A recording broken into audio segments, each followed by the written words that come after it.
सर्वप्रथम मोर सृष्टिकर्ता को धन्यवाद दिए पुणी वीडियो देखुवा प्रभुंर संतान संतति समस्त को ए नूतन वर्षर अनेक शुभेच्छार सहित प्रेज द लॉर्ड जनाए। आज जदि आम जगत को देखा ताले जगत में बास कर मानव जाति ए नूतन वर्ष को अभिनंदन करने ए नूतन वर्ष को ग्रहण करने निज निज को विभिन्न प्रकार माध्यम प्रस्तुत करी कही तो नूतन वस्त्र परिधान करी आउ कही तो नूतन गृह प्रवेश करी आउ कही तो निजर भविष्य विषय को एक नूतन भाव योजना प्रस्तुत करी आउ कही तो मद्यपान करी आउ कही तो अनेक जागतिक रंगरस निजक डुबित करी ए नूतन वर्षर को स्वागतम करुछंती। किंतु बड़ दुखर सहित कहवाक मैं चाहे आज ए प्रकार अनेक लोक मान जो माने कि निजको अयोग्य मन करी निजको दोषी मन करी शैतान द्वारा संपूर्ण आक्रांत हो नूतन वर्ष पदार्पण करने पूर्व से माने निजे निजे आत्महत्या करुछंती। जो माने नूतन वर्ष को ग्रहण करने पुणी स्वागतम करने निज निज को प्रस्तुत करुछंती से माने कहंती दिन बीतीगला जो समय बीतीगला से समय केबे भी आसीबो नै। यह सत कथा जो समय बीतीगला ताहा केबे भी आसीबो नै। आपण माने जो तारीख लिखुतिले जो वर्षर स्थान थिला से स्थान रे पुरातन वर्ष को लिखिबे नाही से स्थान रे नूतन वर्षर समय को लिखिबे। पुणी आपण मानकर कैलेंडर बदली गला आपण मानकर जीवन रे जो भविष्यतर योजना रखिथिले सेही भविष्यतर योजना को आपण परिवर्तन कले। किंतु जो माने एई वीडियो को देखुछंती आपण समस्त को मु एक कथा कहया पाए चाहूछि आपण को पुणे सारा जगत को पुणे इस समय को जे नियंत्रण करती जे ऋतु को परिवर्तन करती जे समय को परिवर्तन करती से सदा प्रभु केबे भी परिवर्तन होती नहीं। बाइबल लिखा जाए एब्री पुस्तक 13 पर्व 8 पद प्रभु काली आज चिरकाल समान अटंती जे आपण को प्रेम करती जे आपण को सृष्टि करछंती से केबे भी बदलिबे नहीं। सही यीशु ख्रीष्ट जो यीशु ख्रीष्ट आपण मान को निमंते हत हेले जो यीशु ख्रीष्ट केवल एकमात्र स्वर्ग राज्य निमंते पथ अटंती सही यीशु ख्रीष्ट जे अनंत जीवन देवार अधिकारी अटंती सही यीशु ख्रीष्ट कदापि केबे हे परिवर्तन हेबे नहीं।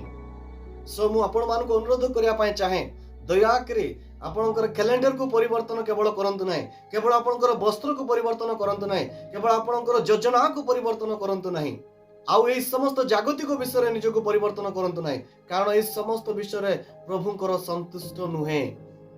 प्रभु काहे कि संतुष्ट नुहंती प्रभु काहे कि जागतिक परिवर्तन जागतिक तैयारी को काहे कि प्रभु इच्छा करंती नाही। याकूब पुस्तक 4 पर्व 4 पद प्रकाश करे जगतर मित्रता ईश्वरंकर शत्रुता होते तेणु मोर प्रिय माने ए समस्त जागतिक विषय निज को ध्यान न दे जागतिक विषय निज को प्रस्तुत न करी आमे आत्मिक विषय प्रस्तुत हेबा दरकार। काहेकि आमान को आत्मिक जीवन प्रस्तुत हेबा आवश्यक कारण आमे जे प्रकार एक नूतन वर्ष रे पदार्पण करबा को जाउछु आमे समस्ते एक गुरुत्व एक मुख्य विषय को आड़क आमे यात्रा करूछु। दयाकरी मन रखंतु आमानकर मृत्युर सीमा मध्य रे आमे एक पाहुच आगु को बढ़ुछु पुणी यीशु ख्रीष्टंकर द्वितीय आगमनर आहुरी गोटे वर्ष आम निकटतर होउछु। एथिपाई दयाकरी अन्यान्य विषय प्रति ध्यान न दे आमे से यीशु ख्रीष्टंकर आगमन निमंते निज निज को प्रस्तुत करू।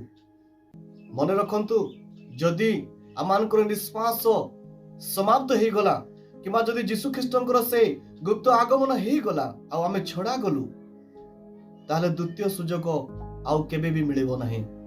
किंतु प्रभुंकर धन्यवाद हो कि आम समस्त को से दया बही करुणा करी आमानकर योग्यता ठारू बढ़ी की आहुरी एक सुजोग दउछंती आहुरी एक द्वितीय सुजोग दउछंती ताकि आमे निज निज को प्रस्तुत करू ना कि आमे एई जगतर आडंबर रे एई जगतर रंगरस रे निज निज को भ्रांत करी निज निज को डुबे की प्रभु को विरुद्ध रे कार्य करू। प्रभु आमान को द्वितीय सुजोग देवार एकमात्र उद्देश्य ए नूतन वर्ष देवार एकमात्र उद्देश्य कि आमे निज निज को परिवर्तन करू आत्मिक जीवन रे परिवर्तन करू।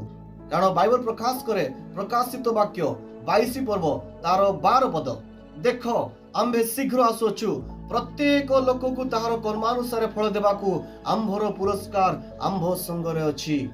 तेणु आसु मोर प्रिय माने समस्ते मिलित भावरे निज निजकू एई नूतन सुजोगर ए द्वितीय नंबर सुजोगर ए नूतन वर्षर सुजोग को ग्रहण करी निजकू परिवर्तन करू आ प्रभु को अपेक्षा करू एक आत्मिक जीवन वर्धिष्णु हो आ स्वर्ग राज्य अधिकारी हो। आपण समस्त को प्रभु ए नूतन वर्ष रे प्रभु चाहिला परी प्रभु संतुष्ट होला परी प्रस्तुत हेबा पई सहाय्य करंतु। समस्त को धन्यवाद। Praise the Lord.